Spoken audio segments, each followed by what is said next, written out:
Damas y caballeros, bienvenidos a una nueva entrega de estas entrevistas especiales que hacemos con gente interesante. Y hoy tenemos una persona que han pedido ustedes muchísimo y al que confieso públicamente que me hacía una ilusión tremenda entrevistar. Nunca habíamos coincidido. Miguel Ancho Bastos, ¿qué tal? Muy buenos días, don Jano. ¿Cómo está usted? Encantado de saludarte. ¿Todo en orden? Todo en orden, gracias a Dios. Bueno, te lo he dicho antes, que para empezar, el otro día hablando, decía, no es que la PSOE es una mafia. Y con buen criterio me dijiste, no, la mafia no es la PSOE, es el Estado. Y ahora conociendo lo del caso de Cristóbal Montoro, Hacienda, etcétera, etcétera, pues sí, quizá tienes razón, claro. A ver, la comparación de un Estado y una mafia no es mía, ni mucho menos. Científicos sociales muy sólidos, como Charles Tilly, por ejemplo, en Guerra y Construcción de Estados como Crimen Organizado, que es un texto académico, o sea, se puede conseguir fácilmente en Internet, es un texto académico. Es duro, pero es un texto académico. Duro en el sentido de que no es un texto académico, no es un texto fácil. Explica comparar el Estado con una mafia. Y era un profesor de Columbia, o sea, no era un profesor que publicaba los mejores libros en las mejores editoriales académicas, etc. Y los libros pueden consultarse, que están ahí. A ver, el cuento de que es una especie de contrato, una cosa así, eso no se sostiene por ningún motivo, ¿no? Entonces, explica el origen del Estado, que es una especie de... Son palabras de él, que una especie de mafia evolucionada. Que básicamente es que te vende protección frente a sí misma. Es la definición que da él. Que después hace otras funciones, que después ha cambiado, hace cosas que no todas son malas, etc. Pero, sí, pero el origen es ese y su estructura es esa. Y cuando hablamos de este tipo de cosas, por ejemplo, yo siempre digo que el Estado es anárquico internamente. Es una cosa que también no es intuitiva, es contraintuitiva, porque parece que el Estado que mandan unos a los otros, el Estado tal cual está organizado anárquicamente, porque solo las cosas que son anárquicas funcionan bien. ¿No? Como el mercado, por ejemplo. ¿No? Por eso hay pan todos los días en las tiendas y por eso hay azúcar y aceite y tornillos y ruedas y todo tipo de cosas y vestidos y botones, todo tipo de cosas en las tiendas, porque nadie lo manda a hacer. Funciona a nivel mundial, te traen las personas, los comerciantes, al final te traen bienes de todo el mundo y te lo ponen al lado de tu casa. Pues eso funciona bien. Pues el Estado funciona bien precisamente porque es anárquico. Entonces, ¿cómo se coordina un mercado? Pues básicamente por incentivos económicos. Otro gran teórico social, Mancur Olson, ¿no? En la Generación Colectiva y en otros libros, explica que básicamente que se funciona con incentivos selectivos. A los tuyos les das más que les das al resto, porque si no, no funciona la organización. Y algunos autores incluso que dentro de eso, como mecanismo de coordinación, no estoy hablando de España, estoy hablando de los estados en general, ¿no? Y puede ser que haya una excepción, etc. Pero normalmente le das incentivos a los tuyos para que estén contentos, pues si no, no te siguen. Si yo me parto la cara por el señor Jano, le doy todo el día mandando tweets a favor del señor Jano, me insultan por la calle por ser el señor Jano, si el señor Jano manda, le tendrá que dar algo a mí. No va a buscar por mérito. Por pura lógica. Si no digo, pues que entonces, ¿qué te defienda el del mérito? No estoy diciendo yo. Es imposible crear una máquina política, una máquina organizativa, si no das algún tipo de incentivo selectivo a los tuyos. Dentro de esos incentivos, autores como Andreski, pues estoy hablando de pan académico, no estoy diciendo yo, no. Andreski, por ejemplo, en un libro muy bueno que se llama Parasitismo y Subversión en América Latina, que se puede aplicar a otros libros, un libro que está ahora reeditado, lo que nos dice es la corrupción a veces forma parte de la ecuación. Dejas a algunos de los tíos que se corrompan para tenerlos contentos y mantener cohesionada la máquina. ¿Vale? El otro gran cemento del Estado, unos son los incentivos económicos, es decir, si estás conmigo, tú ganas más que si no estás conmigo. ¿Vale? Dos, la corrupción puede formar parte de esa ecuación. Y casi siempre forma. Mira, el otro día veía un informe sobre la corrupción en Europa. España está como Austria. Austria está peor que España. Yo estoy diciendo. Hasta ahora estábamos como Bélgica, ahora bajamos unos cuantos puestos, los países más bajos, pero estamos como Austria ahora, de mal. Es decir, que no hay quien se salve de esto. Lo que pasa es que varían los grados y varía, por ejemplo, la penetración de la corrupción en la sociedad. Normalmente la corrupción en países avanzados solo se queda en el ámbito, digamos, de de la alta política. Digamos, no llega a la base, ¿no? Los profesores no venden el aprobado, los policías no te roban las multas, etc. No penetra, digamos, más abajo, ¿no? Pero no hay país que no la tenga. No hay país que no tenga algún grado. Puede variar el grado, obviamente, ¿no? Y el nivel, pero básicamente es lo mismo. Entonces, hay por un lado esos incentivos, lo normal es darte unos sueldos o darte unos salarios mejores que los que tendrías tú en el mercado. Eso es lo normal. A veces puede usarse la corrupción como arma de cohesión. Cuidado, uno, para tener contactos a los tuyos, y dos, para poder deshacerte de ellos cuando quieras. Simplemente filtrándole ese tipo de cosas. Para que por si algún día se te pone, digamos, se te quieren revelar, ¿no?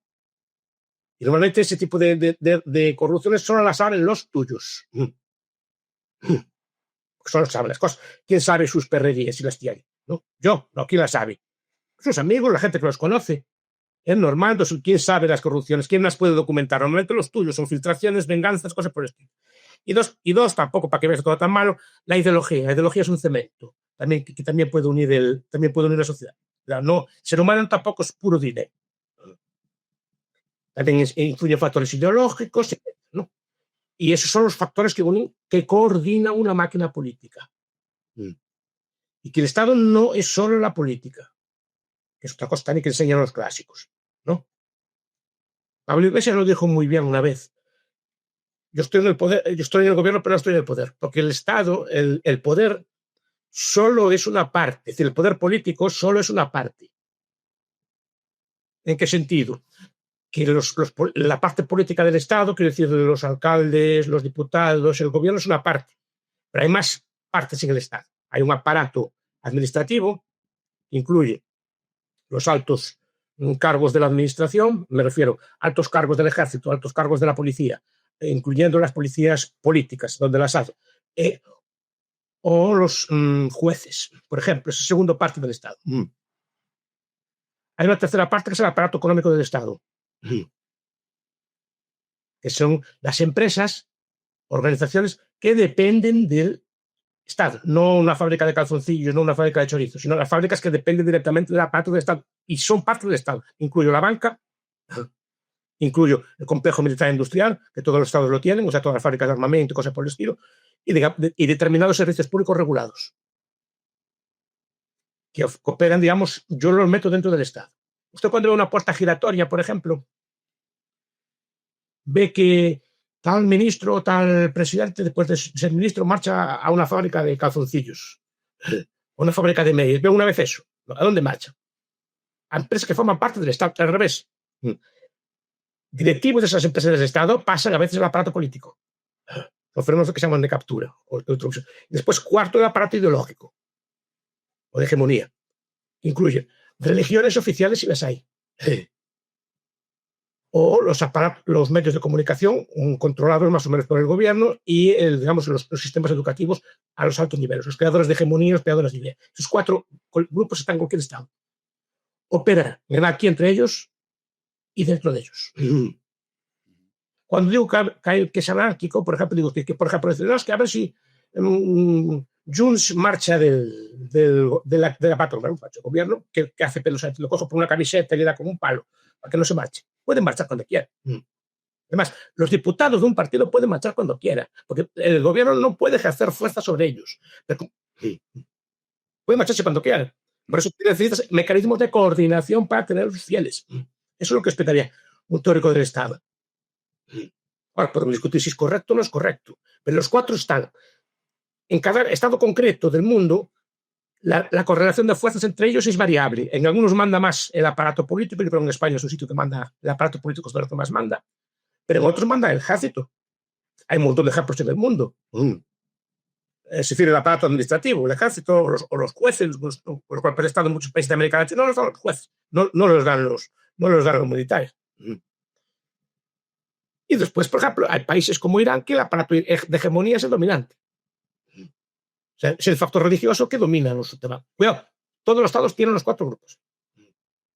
En mayor o menor proporción. Eso es básicamente lo que le diría yo. Entonces, ¿cómo se coordina toda esa maquinaria? Pues con este tipo de fórmulas que son muy sofisticadas. Aún así sigue estando en anarquía porque sigue habiendo luchas y poderes dentro de ellos. precisamente están tan bien coordinados con algunos precisamente porque no usan del poder dentro de ellos.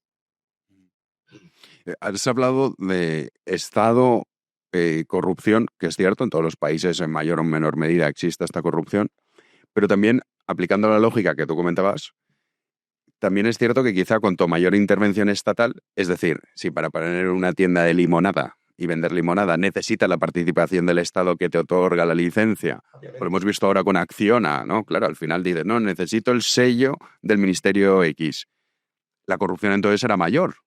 Claro, porque hay más opciones de corromperse. O sea, hay más dinero público para repartir, hay más opciones de corromperse y más puntos sobre los que puede corromperse. Efectivamente, si yo puedo construir como quiera, no es necesario que soborne a un concejal, como se hacía antes. Yo no digo que todos los concejales, de mucho menos, sean corruptos, pero últimamente todos los escándalos que le llevan a la prensa son de concejales o alcaldes que vendían como el derecho a edificar a cambio de dinero, cosas por el estilo. Si yo puedo edificar donde quiera sin límite, no hay opción de corromper. Efectivamente, como las regulaciones de la limonada que hizo usted, si tengo un permiso, yo puedo obtener permiso obteniéndolo, o puedo obtenerlo de forma más rápida, pues intentando dar algún tipo de beneficio a quien da regulaciones. Es obvio que cuanto más regulación haya, más cuidado. Y la escala también importa.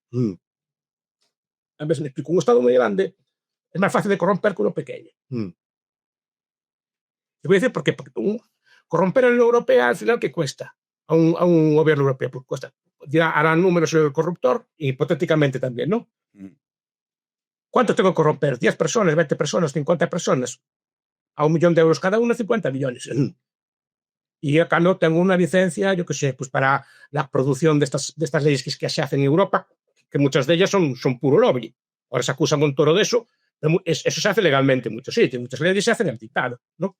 50 millones, me cuesta esto y le obtengo 500 de beneficio, por ejemplo, ¿no?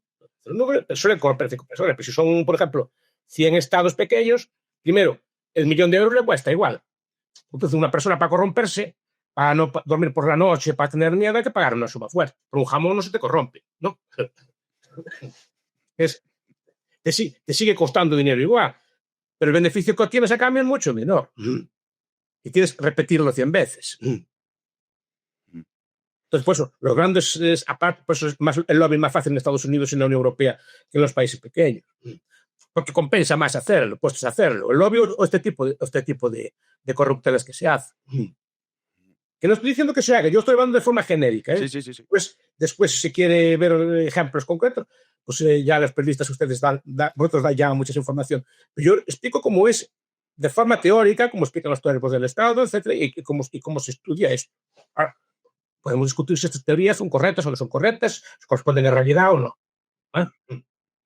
Que se corresponde a la realidad. El día a día, la mera observación te demuestra que sí. O sea, me parece, no, esto no funciona así. Hablabas del funcionamiento del Estado. Muchas veces lo vemos ahora con los trenes, o lo vimos cuando con la riada en Valencia, que el Estado no pudo dar una reacción, digamos, correcta. Pero cuando hablamos de Hacienda, oye, eso funciona a la maravilla. O sea, no falla. A ver, no sé en otros países. En España, la Hacienda tiene un... Yo solo estudio cuando hice mi tesis doctoral en Ciencias Burocracia. En España hay pocas agencias, pero una agencia es la agencia tributaria. Es decir, no sigue el procedimiento administrativo normal, las administraciones normales, sino que es una agencia. Se le puede dar incentivos a los trabajadores, funciona, digamos, de forma más descentralizada. Digamos, pueden actuar no siguiendo, digamos, la ley, siguen la ley, pero digamos que no tienen un procedimiento administrativo tan reglado como tienen otras unidades administrativas. Tienen sus reglas y tienen un sistema de incentivos distintos. Funciona de una forma distinta. Se le busca un estatus administrativo distinto a las demás unidades administrativas. Y desde luego, yo creo que está mucho mejor dotada de medios que cualquier otra administración. Vete a la administración de justicia, compara los ordenadores que tienen, compara los datos que tienen en Hacienda, países normales donde recauda el dinero un Estado. Pero claro, ese tipo de cosas hace que, por ejemplo, los procedimientos administrativos comunes no se apliquen a la agencia tributaria. Muchas veces, yo a veces no sé si es correcto, pero me dicen muchas personas que usted tiene que probar que es inocente, no al revés. Es cierto. Entonces tiene que usted demostrar lo que hizo con el dinero, pero eso no es el contrario normalmente al derecho. Es decir, tiene que usted probarle que hizo usted estas cosas y después debidamente sancionarlo, pero no decir que tiene que probar usted o justificar que hizo usted con el dinero.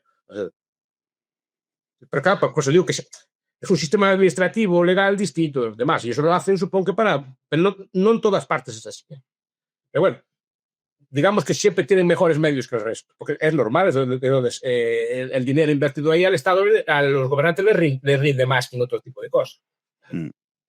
Y luego están los incentivos. Hablas de incentivos. Incentivos perversos en este caso, para los inspectores de Hacienda, en el sentido, cuanto mayores inspecciones hagas, tienes un bonus. Por eso estoy diciendo, pero eso no lo hace la administración. A mí no me... Una universidad o una administración normal no le pagan por cuántos alumnos atiende o por cuántos, digamos, expedientes administrativos resuelve. Le pagan un tanto alzado y punto. Es así. Pero no hay un incentivo a hacer algo en concreto. Tienes que cumplir con tu deber, hacer tu trabajo lo mejor que puedas y a cambio pues un salario. Pero aquí el salario es variable dependiendo de la productividad que muestres. Claro, pues digo, aquí algo cambia. Sí, cambia. Primero, tienes que demostrar que eres inocente, que ya es un cambio sustancial. Y luego, aparte de esos incentivos, que claro, dices, no lo ves en otros ámbitos. Y luego, además, no sé si coincides conmigo, que cuando supongamos que mañana te abren una inspección, te acusan. Y hay casos, hay un documental que yo recomiendo muchas veces, se llama Hechos Probados. Sí, de Alejo Moreno, ¿no? Sí. Sí. Que como destrozan la vida de una persona inocente, pero la destrozan y dices, oye, ¿y nadie paga por ello? No. O sea, no hay, porque claro, dirás, oye, vale, oiga, usted me ha acusado y ya que me ha acusado de todo esto y es mentira, ahora habrá que mirar, no sé, usted tendrá que recibir un castigo por haberme sometido a este escarnio. El caso de Jorge Lorenzo, el piloto de motos, él contaba su historia, decía, oye, es que se presentaban en el paddock antes de empezar las carreras los de Hacienda. Claro, desestabilizado totalmente a jugándose la vida, como se juegan la vida en las motos, ¿no? ¿Y qué ha pasado? Porque luego el hombre era inocente. Nada. Ah, vale, pues nada. Tenía usted razón, le devolvemos el dinero que le habíamos quitado con intereses, pero eso sí, me tributa usted sobre los intereses, que esto ocurre. Es una cosa alucinante. Esto es mafia, pero pura. Sí, puede ser más. Es la lógica de funcionamiento. Es que yo digo que estas cosas normalmente o no sabemos comunicarla bien o no explicamos. En ciencia política está estudiado mucho, hasta hace mucho tiempo este tipo de cosas. Por ejemplo, Margaret Levy, una politóloga de lo más respetable, también de lo más académico, no nada radical, no es una cosa así extremista que hablan, no tuitera radical, es una académica que escribe un libro muy bueno hace tiempo que se llama Of Rural Revenue, que explica que la lógica de cualquier Estado es maximizar el número de rentas posible para gastar ellos. Es decir, no, es una lógica de cualquier Estado. Lo que pasa es que es una lógica que tiene hasta cierto punto empresarial. Hay Estados que lo hacen mejor, otros que lo hacen peor. Quiero decir, usted va a un mercado y ve que todos los comerciantes están allí. Y todos están allí pues, para ganar dinero, se entiende, ¿no? Todo el comerciante que está en la plaza quiere ganar dinero. Pero cuidado, unos lo hacen mejor que otros. Unos son capaces de vender mejor que otros. Y dentro del mundo de los estados, también unos estados lo hacen mejor que otros. Eso es la cuestión. Porque piensan a más largo plazo, saben que si bajan los impuestos ahora, al final el país es más rico. Si el país es más rico, ellos son más ricos también. Porque la renta de un gobernante normalmente depende de lo rico que sea el país. Si lleva unos tributos del 10%, cuanto más rico sea el país, el 10% de mucho es más que el 50% de nada. Pero algunos piensan a más largo plazo, otros piensan en llevar lo máximo posible a corto plazo y eso acaba arruinando al país. Otros, en cambio, dejan prosperar al país, aun llevando un porcentaje, y ellos pues, se enriquecen también más, pero a largo plazo, no es inmediato. Es una estrategia, como una estrategia empresarial cualquier otra. Pero la lógica es la misma. Y al final vemos que los estados con impuestos bajos, al final son los estados más ricos, estados con impuestos muy altos. Es decir, el estado suizo, con impuestos más bajos, es más rico que a lo mejor que el estado español, proporcionalmente a la población. ¿Por qué? Porque dejó crecer la riqueza y lo que extrae es mucho más que lo que puede extraer España. Claro, eso requiere de cierta perspectiva temporal, requiere de pensar a largo plazo y creo que eso que España hace tiempo que no se hace. Queridos amigos, ya saben que este proyecto B1 Media es un proyecto independiente y libre, y lo es gracias, en gran medida, a ustedes, a todos aquellos que colaboran con nuestro club de socios que permiten que tengamos esa independencia y esa libertad a la hora de expresarnos. No siempre estaremos de acuerdo, pero desde luego no tengan la más mínima duda que lo que aquí se dice en libertad y siempre intentando buscar la verdad. Así que les animo a que engrosen las filas de ese club de socios dentro cada uno de sus posibilidades. Ya saben que hay varios niveles, bronce, plata, oro, platino o diamante, y que colaboren con este proyecto y formen parte de la familia de Big One Media. Así que ya saben, háganse socios y su ayuda es muy importante. Muchísimas gracias. De hecho, España cada vez somos más pobres y cada vez pagamos más impuestos. Claro, la lógica a uno le invitaría, que muchas veces se dice, para defender el nivel de impuestos que pagamos, es que sin impuestos no tenemos sanidad, educación, se nos morirían los ancianos por las calles. Entonces los ciudadanos piensan que pagar impuestos está bien. Pero luego, cuando ves récord de recaudación y la situación en la que están los ciudadanos españoles, la lógica te invitaría a pensar que esto es falso. Pero no es lo que ocurre. Quería una explicación más detallada, pero claro, si tú subes más impuestos, es dinero que detraes también de la inversión en capital. Un país es rico no es porque rico que sea muy guapo, ni cera operación, sino por lo que llamamos nosotros la estructura de capital. O sea, Jano no está solo. Jano trabaja con un montón de capital que no se ve detrás y que multiplica su fuerza física. Es decir, tiene un montón de máquinas que le levantan pesos, que lo llevan, que lo traen, tiene un montón de satélites o comunicaciones que permiten que estemos hablando nosotros dos. O sea, Jano no trabaja solo, Jano trabaja con toda una estructura, una red de capital. Si tú trabajas con una dotación de capital muy elevada, pues produces más. No sé, pongo yo muchas veces de ejemplo, si un trabajador trabaja con un tractor, trabajando lo mismo, produce 100 veces más que trabaja con un arado.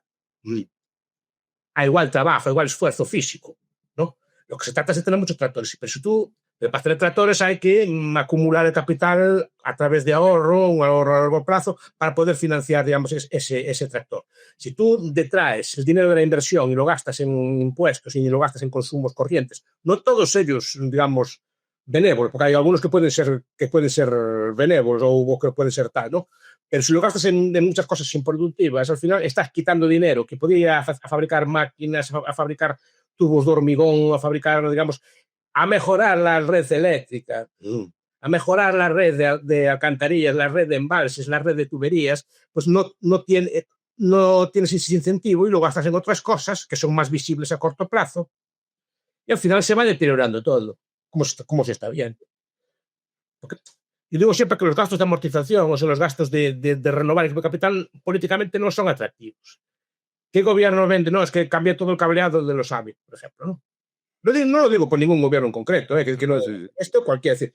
Ahora el AVE está hecho, pero el AVE hay que mantener. El AVE o cualquier red de tuberías, cualquier red de embalses, o incluso las alcantarillas, que es un ejemplo que pongo yo muchas veces, ¿no? La alcantarilla es una cosa que no vende. Que limpie las alcantarillas todas y las renové. Eso lo llevas a un programa electoral. No, pero a lo mejor había que venderlo así.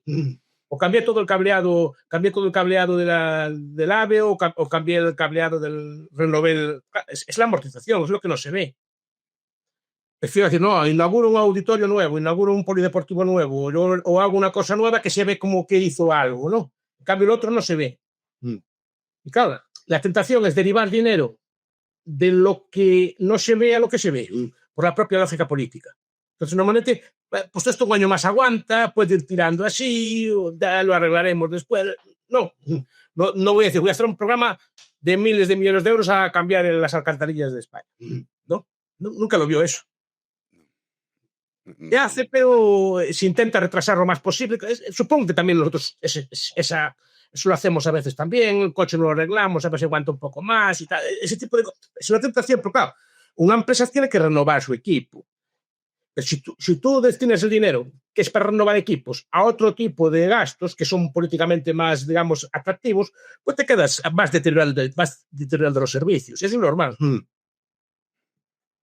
Sí, lo extraño sería lo contrario. Sí, Pero, claro. sí, muchas veces cuando ¿esto cómo puede pasar? Hombre, lo lógico es que ocurra esto. Has hablado del ahorro, que además en numerosas ocasiones hablas del ahorro. Raranaxi decía en el libro Problemas de formación de capital, creo que es, Sí. en la cuestión del ahorro, que al final un país es pobre si no tiene capacidad de ahorro. Era el resumen de su tesis. ¿Somos nosotros, digamos, cada vez nos vemos más reflejados en eso? En A España. ver, no tengo estudios, yo creo que algo de eso hay.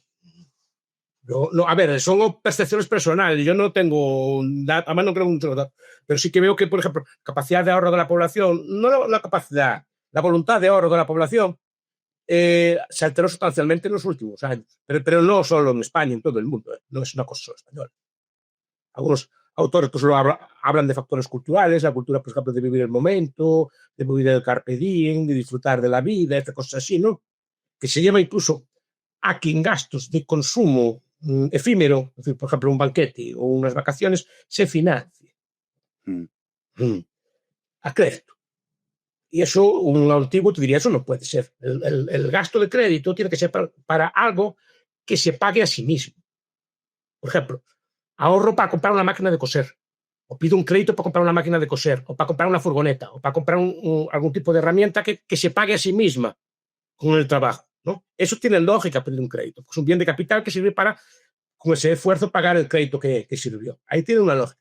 Pero para, yo que sé, para un banquete, pues mire, no me parece lo más sensato, económicamente hablando. Ahora, cada persona que hace lo que quiera, yo obviamente no soy un censor, pero no pasa, lo normal es, quiero hacer un banquete, ahorro y pago el banquete. No pago el banquete a crédito, porque estoy trayendo bienes de ahorro que podrían financiar bienes de capital para gastos de consumo corriente y efímero, además. Es decir, que se consumen, porque, por ejemplo, para comprar un mueble también tiene cierta lógica, o una cosa que dure muchos años, pero para una cosa efímera que se consume en el propio acto, bueno, se puede entender, ¿no? Pero no es lo más lógico. Lo más lógico es ahorrar primero para comprar después ese banquete o ese bien de efímero, digamos, ¿no? Sí, sería lo lógico y claro, lo sensato. Si no se ahorra, si todo se vive al contado, unos dicen que es el carpe diem, o sea, queremos todo y lo queremos ya. En vez de queremos el teléfono móvil, nos endeudamos para el teléfono móvil en vez de esperar. Salió el teléfono móvil nuevo, ¿cuánto cuesta? 1.000 euros o 800 euros, no sé cuánto cuestan esos teléfonos. Bueno, 80 euros al mes por 10 meses. Al cabo de 10 meses compro el móvil, pero lo quiero ya. Entonces, estoy dispuesto a pagar casi un 30 o 40% más en intereses por comprar ese teléfono móvil. Claro, pero el dinero va al teléfono móvil, que es un bien de consumo, y ese dinero, en vez de ser ahorrado, podría ser invertido, por ejemplo, en construir nuevas centrales eléctricas, nuevas centrales de gas, o nuevas infraestructuras de todo tipo, puertos, camiones modernos, todo tipo de infraestructura que no se consume. Pero repito, no trabaja solo. Trabaja con una estructura de capital. Nosotros trabajamos con una estructura de capital que multiplica nuestra fuerza física por 100, hipotéticamente, ¿no? O sea, nosotros producimos 100 veces más que nuestros antepasados, no porque seamos más guapos, más listos, más inteligentes ni nada, simplemente porque tenemos toda esa estructura que multiplica nuestro trabajo. Un coche, por ejemplo, permite llevar una tonelada de carga a una velocidad de 100 kilómetros por hora. ¿Eso dónde se vio en la antigüedad? ¿Dónde se vio en la antigüedad? Ni los faraones tenían estas cosas. A una velocidad de 100 kilómetros por hora, 1.000 kilos y persona. Eso no es imposible, claro. Es una máquina que te lleva carga, que te mueve cosas, que te hace cosas. Una grúa te levanta pesos. Es decir, todos los electrodomésticos que tenemos, algún economista calculó que equivalen al trabajo, a la fuerza física de 30 o 40 esclavos de los de antes. Tenemos 30 o 40 esclavos mecánicos trabajando para nosotros. Ya el propio hecho de tener agua caliente, por ejemplo, ¿a qué equivale? Piensa que tuvieras que lucharte con agua caliente antiguamente. ¿Cómo hacías? Pues tienes que ir a buscar leña, tienes que hervir agua, alguien te tiene que echártela, o sea, echarles casi un día entero para ducharte. Ahora le das a un grifo para arriba y sale agua caliente. Pero eso es porque hay una estructura detrás que no se ve, que no está en el aire. Igual cuando hablamos por internet pensamos que está como en el aire el internet. Y está en el aire porque alguien puso unos satélites, porque hay unos wifi, hay una serie de herramientas que nos multiplican la fuerza física. Pero eso requiere de una acumulación de capital previa. Y el capital, igual que se acumula, se destruye. Si no lo mantiene, se destruye. Y ese es el problema, que muchas veces, por motivo de otro estilo, de corto plazo, así, se destruye capital. Y es como las sociedades empiezan, digamos, a empobrecerse. Porque tú trabajas lo mismo que antes, pero tu producción, en vez de ser por 100, es por 90. Porque ya no produces con el mismo capital. Si tú produces 1.000 kilos de maíz, pues consume 1.000 kilos de maíz. Pero si produces unos 900, tienes que adaptarte a 1.900. Es que tengo derechos, tengo todos los derechos que quiera, pero solo hay 900 kilos de maíz ahí para como usted. Algo tendrá que renunciar usted. Es que no hay más, no hay plata, como diría Milei. No hay plata, pues tendrá usted que vivir por lo que hay. Es que no se puede vivir. Es que es metafísicamente imposible vivir por encima de lo que hay. Pero estamos un poco en esta sociedad, Miguel Anxo. O sea, también el tema de la sociedad del espectáculo, del consumo, del cortoplacismo, que muchos dicen que esto se debe al capitalismo. Claro, es que esta sociedad consumista, esto del consumo salvaje, es debido al sistema capitalista. Es debido a la falta de valores, que es muy distinto. El capitalismo se adapta a cualquier forma de consumo. De hecho, el sistema capitalista prefiere hacer una tubería de hormigón o un pilar ¿no? Para un puerte que gastar en osos panda de esos que mueven la mano, ¿eh? ¿No? Sí. Que es más capitalista lo primero que lo segundo. ¿No? ¿Qué pasa? Que la sociedad capitalista produce tanto que al final, digamos, facilita tanto la vida que muchas personas, lo explicó ya muy bien Daniel Bell y otros sociólogos, ¿no? Que al final facilita tanto la vida que primero que muchas personas piensan que lo que hay va a estar ahí para siempre, que existió siempre y que va a existir para siempre, ¿no? Que siempre fuimos ricos en el pasado y que vamos a seguir siendo por la noche, por siglos y siglos, porque sí. No ven el fenómeno que se da, ¿no? Entonces, ahí está el problema. Entonces, lo dan como hecho y piensan que cualquier retroceso es como una cosa. Pues mira, para mantener lo que hay que mantener lo que hay. Hay que mantener, digamos, toda la estructura de capital, todo el sistema de capital, de sistemas eléctricos, de carreteras, de bienes de capital, de máquinas, de robots, de todo lo tipo de cosas que trabajan para nosotros. O sea, que multiplican nuestra fuerza física. Esta es la cuestión, y eso es lo que sí que se olvida. Entonces, esa cultura del carpe diem puede llevar al consumismo. Pensar que esto no se va a acabar nunca, pero si tú consumes y no repones el capital, acabará siendo más pobre. El capitalismo nace precisamente de que un grupo de personas en algunos sitios concretos, muchas veces es la tesis de Weber, ¿no? Por motivos religiosos, se privaban del consumo y lo invertían de nuevo. La gente es súper austera. El capitalista, y lo se ve en los libros de Wordsworth, por ejemplo, la saga de Forsyth y otro tipo de libros de la época, ¿no? El capitalista era súper austero. Vivían muchos de ellos del interés. No tocaba jamás el principal, ni siquiera los intereses. Solo vivían del interés. Lo que se llama la diplosis, eso. ¿No? Pero esa lógica de austeridad es la que permitió que esta. Es el ejemplo que se pone siempre de los cuáqueros. Los cuáqueros es una religión como muy estricta. Tiene prohibido el gasto. El gasto de lujo, que tiene prohibido. Pero eran súper industriosos, eran súper trabajadores, entonces ganan mucho dinero, lo invertían. Por ejemplo, en Estados Unidos se hicieron dueños del sector de los cereales, del sector de los chocolates y todo tipo de cosas. Y tuvieron precisamente porque era así, pero hay gente que no gasta. Súper austera, vestida de negro, que no. Eso es el capitalismo. La gente piensa que el capitalismo es una actriz, un futbolista o un deportista que gasta dinero en fiestas y piensa el capitalismo. No, señor. Esos señores son ricos, pero no son capitalistas. Capitalista a lo mejor es un panadero que se levanta a las 3 de la mañana, que trabaja como una bestia, que ahorra para comprar un horno nuevo, que ahorra para ampliar un poco la tienda, que ahorra para comprar una amasadora nueva. Eso es capitalismo. Los otros son señores que son ricos. Puede haber médicos que son muy ricos, pero no son capitalistas. Pero gente que gana mucho dinero, pero eso no es capitalismo. Gente que gana mucho dinero no existió siempre.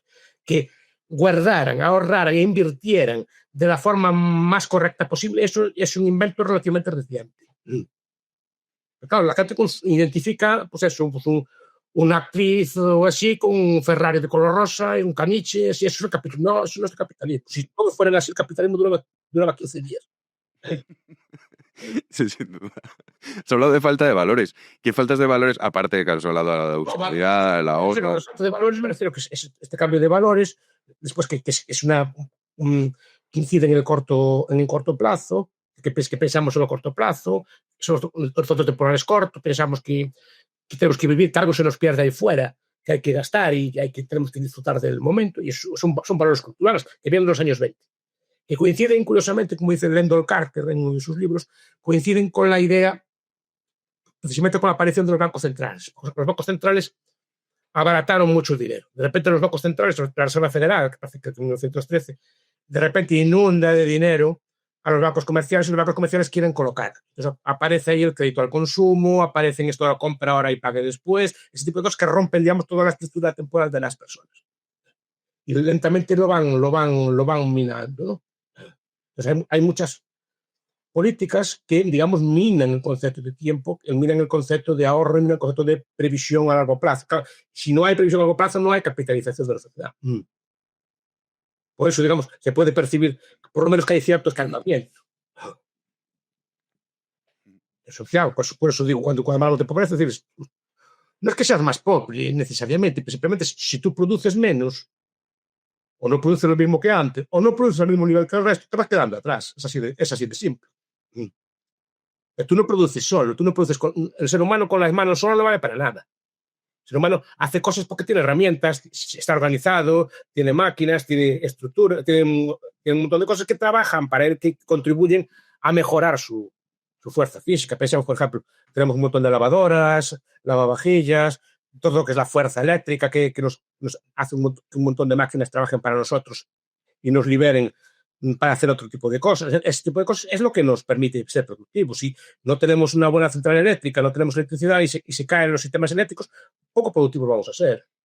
Si no tenemos máquinas modernas o los camiones que tenemos están averiados, de cada 3 días pasan 2 en el taller, ese camión produce mucho menos que un camión en correctas condiciones. Eso es lo que tenemos que ver. Pero claro, normalmente no se piensa en el consumo. El consumo, sí. Repito, es culpa, yo lo he hecho culpa, repito, puedo ser moralista, hagan lo que quieran. Sí, claro. Tienes que asumir la consecuencia de lo que hiciste. Sí.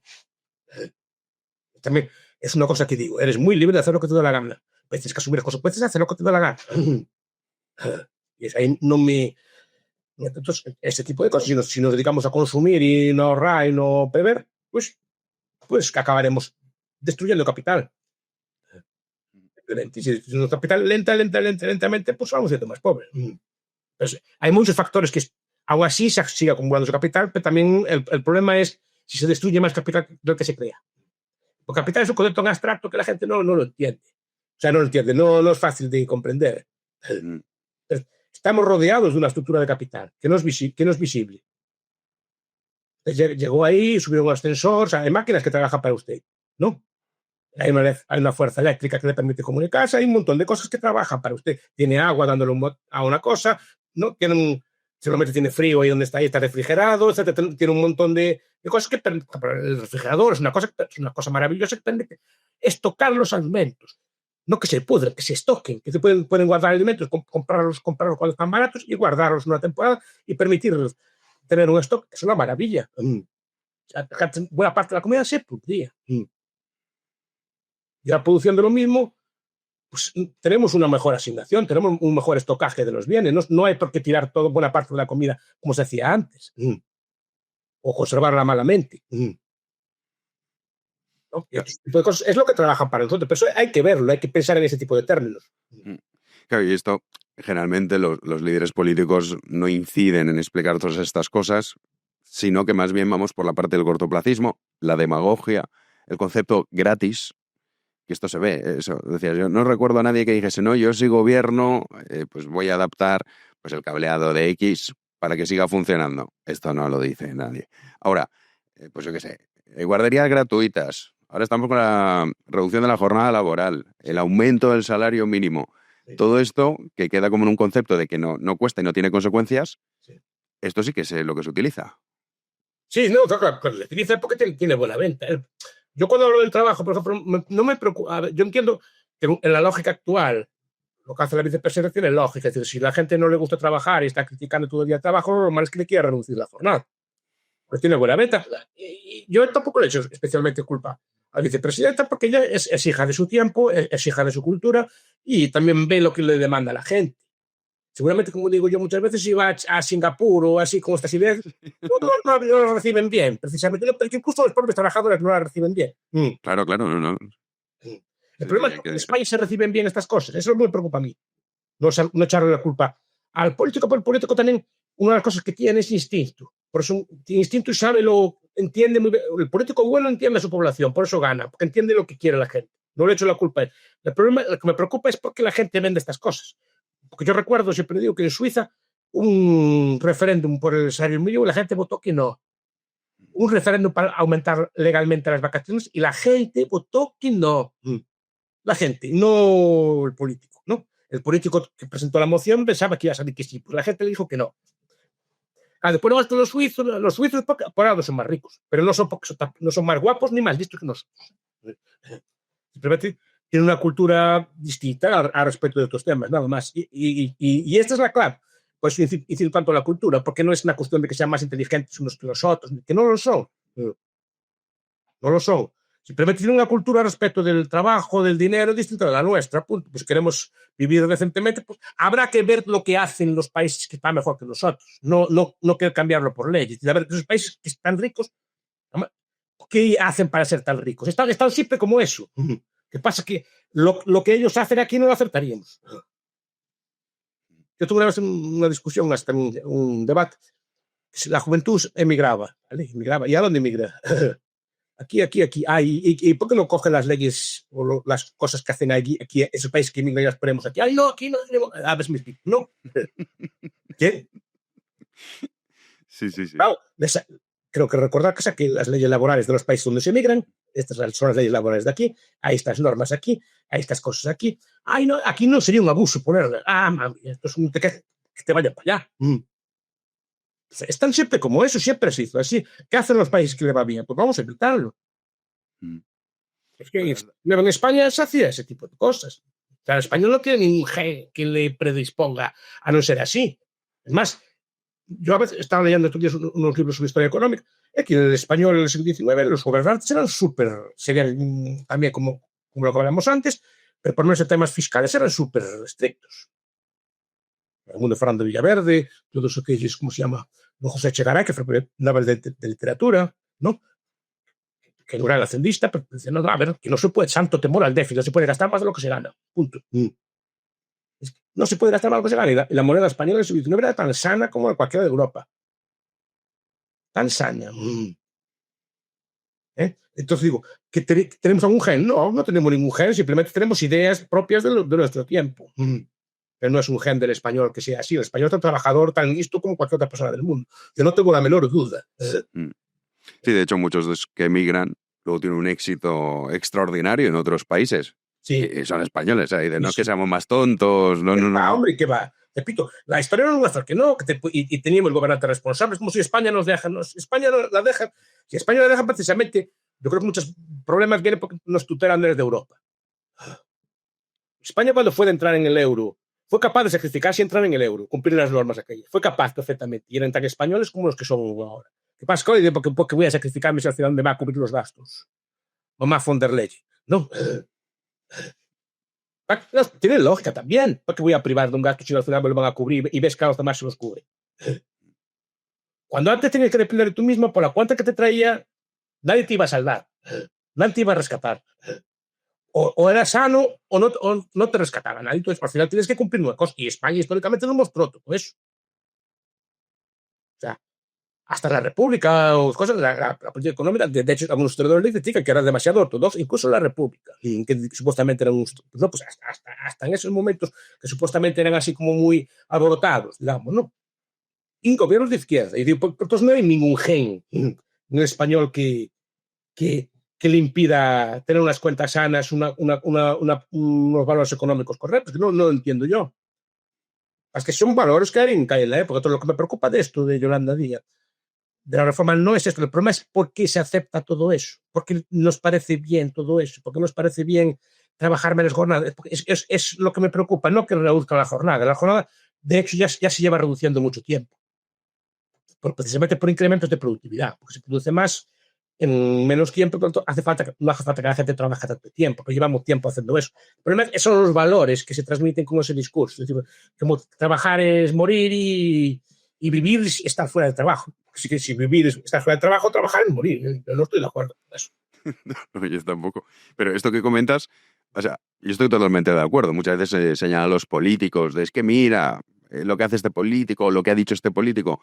Bueno, al final los políticos, y sobre todo en democracia, se deben a la popularidad de los mensajes dentro de la población. Es decir, al final es la moral de los pueblos, para entendernos, la que permite que un político diga una cosa y pueda realizarse. Porque, pues, por ejemplo, perfecto, Yolanda Díaz llega a Singapur mañana y dice, no, mire, que ustedes van a tener una jornada laboral reducida. Los propios trabajadores singapurenses dirán, pero ¿usted qué me dice, señora? Que yo no quiero.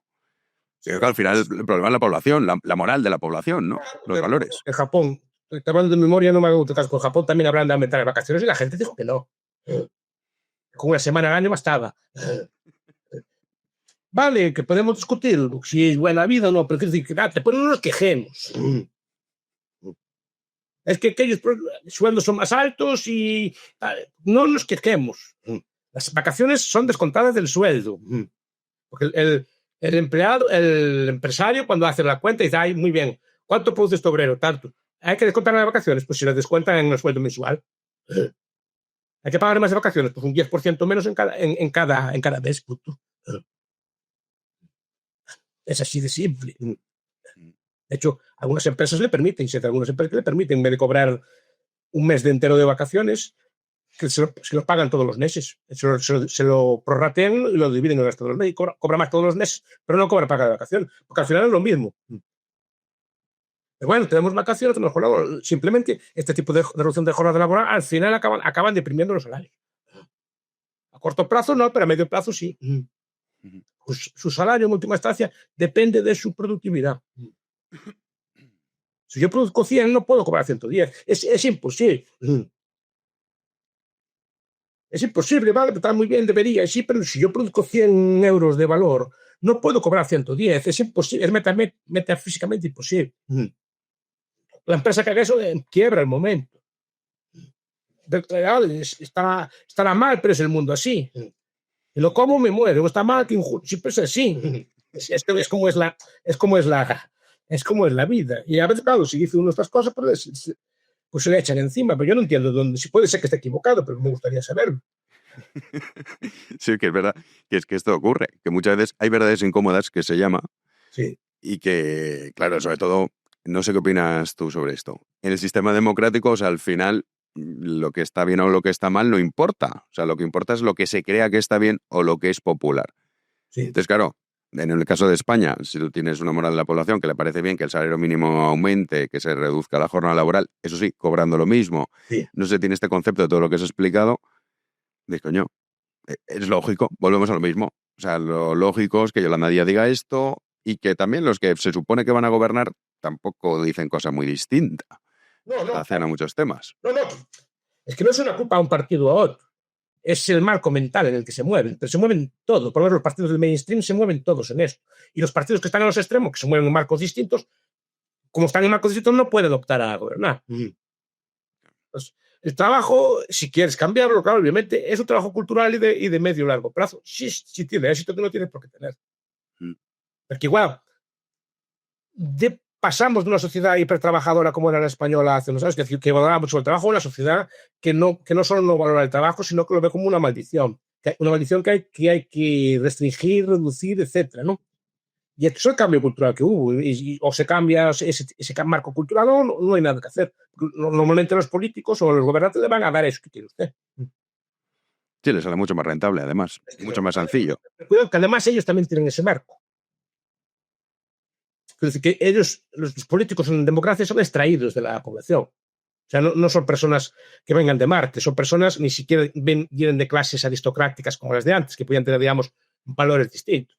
Los políticos que tenemos en España están formados en las mismas universidades que usted o que tú, están formadas en los mismos sitios, escuchan las mismas conversaciones en los bares, leen la misma prensa, son personas como tú, solo que tienen un instinto y dicen, si esto es lo que quieren, se lo voy a dar yo. No voy a ir contra el sistema. Esto es lo peor de los sistemas, claro, los sistemas que se basan siempre en la opinión pública. Y si cambia la opinión de la gente, pues cambia la opinión de los políticos. Es así de simple. Sí, sobre la inmigración, que luego te preguntaré, de esto se ha visto en países europeos, como muchos partidos, claro, ante el miedo de quedarse sin votantes, han cambiado el discurso. Sí. Ahora te preguntaré sobre la inmigración. Pero esto que comentabas del sistema democrático, claro, al final, si lo que triunfa es lo popular y tampoco se distingue entre lo que está bien o lo que está mal, no sé si crees que el nihilismo es uno de nuestros grandes males de nuestro tiempo. El nihilismo, bueno, porque se mete... A día de hoy no hay valores fuertes, en el sentido estricto de la palabra, ¿no? Entonces, claro que cierto nihilismo hay. Digamos que nuestra forma de vida, no sé, pero que lo ven muchas personas, es vivir bien el momento, disfrutar, etcétera, pero sin pensar en nada a largo plazo. O sea, no hay digamos, una depresión de la perfección temporal. Parece que solo se piensa en vivir bien ahora y extrapolarlo como vives ahora al futuro, como si fuera a ser siempre así, por algún tipo de magia, ¿no? Entonces, sí que, bueno, hay una cierta de carencia de valores fuertes, si quieres llamarles así, ¿no? Valores rotundos, digamos, que guíen tu vida o que te muevan, este tipo de cosas. Eso no lo sigue habiendo en muchas personas, pero yo creo que se pierde mucho de eso. Es una especie de cosa de vivir bien, digamos, ¿no? El hedonismo que se decía antiguamente, ¿no? Pero no es solo de la democracia, se da en muchas sociedades también. La democracia que lo expresa, digamos, que lo expresa a través del voto y es más fácil de ver. Pero incluso en regímenes no democráticos también se da este tipo de fenómeno. Hasta en China hay problemas de consumir, por ejemplo. Sí, sin duda. Sí, que quizá las formas de gobierno en realidad no determinan nada, sino más bien son las políticas que adopten, digamos, las instituciones, independientemente de cuál sea la forma de gobierno. Sí, bueno, claro. La democracia tiene unos valores que son... A ver, la democracia tiene como forma de decidir las cosas, no es necesariamente la mejor. Tú ya lo dijo Platón. Una verdad científica no se decide por mayoría, por ejemplo. O una política económica, cuál es la correcta o no, no se decide por mayoría. Se decide pues, analizándola, a ver cuáles son los resultados, etc. La democracia tiene unas ventajas, por ejemplo, si bien cumplidas con la libertad de expresión, es cierto que hay ciertos derechos que no inalienables, digamos que son los sustratos que tiene la democracia, que no solo es, digamos, la mera forma de decidir la política, sino que tiene unos valores que son detrás que son muy interesantes. Eso sí. Que no te puedan, digamos, que tengas que seguir un procedimiento, que no te puedan expropiar, que no te puedan juzgar, que no te puedan castigar, digamos, en un juicio, ese tipo de cosas que no son exactamente democráticas, sino que son predemocráticas, pero están presentes en las democracias. Entonces, digamos que eso es lo interesante. Eso ya lo discutió Ortega. Las democracias normalmente tienen un aspecto liberal también, es decir, no solo es la democracia en sí como forma de escoger al gobernante, sino los valores que lleva consigo. Que haya pluralidad de opiniones, que se pueda discutir, que se pueda, digamos, argumentar en el foro público, son cosas muy interesantes también. Ahora, para escoger una política, yo que sé, económica o una política nuclear, normalmente es normal, yo de política nuclear no sé nada. No sé nada, porque tengo que opinar yo de cosas que no sé, o si hay que poner, si hay que, cómo tiene que ser la política de infraestructuras. ¿No? Eso supongo que habrá expertos, ¿no? Es decir, que como forma de decisión, algunas cosas sí, pero no toda forma de decisión democrática es mejor. Sí, como si te coges un avión y hay que votar al piloto, hombre, pues no lo votas, o el que te va a operar a corazón abierto, tampoco lo votas. Es el inicio desde Platón a la democracia, es decir, que no como forma de escoger cosas no siempre es la mejor forma. Ahora, tiene unas ventajas que también la hacen muy interesante, que tampoco lo despreciamos, porque sí. Sí, no, porque sí, ¿no? Claro. Pero esto que comentabas de la cuestión de la democracia, que dices, tiene aspectos más liberales. Yo fíjate que ahí no lo veo. O sea, lo podía haber visto o quizá compraría ese marco si estuviéramos hablando pues de esta época hasta el 89, ¿no? Que por un lado tenías el bloque comunista, dictatorial, el Estado omnipresente y luego las democracias liberales, capitalistas, entre comillas. Pero hoy en día, Miguel Anso, pero es el viejo debate, ¿qué es lo que trae la libertad? Por ejemplo, la defensa de la propiedad privada. La propiedad privada es una fuente de libertad tremenda y no se valora. Es decir, si imaginemos que el Estado controla todos los medios de producción, hipotéticamente, si usted quiere hacer un programa de radio, un programa de televisión, tiene que usar medios del Estado, o sea, tiene que pedir permiso para hacerlo. En un sistema que usted tiene su micrófono, tiene su computador, tiene sus trastos, puede hacer un programa sin problema ninguno, pero no tiene que pedir permiso a nadie. La propiedad privada, digamos, permite libertad. Puede usted editar su periódico, tener una fotocopiadora, tener una imprenta, puede editar su programa de radio, puede hacer su podcast, puede hacer sus cosas, precisamente porque hay los medios de producción privados. Si todo fuera propiedad del Estado, hasta pedir un espacio, por ejemplo, para hacer una obra de teatro crítica con el gobierno, tendría que pedir permiso para hacerlo.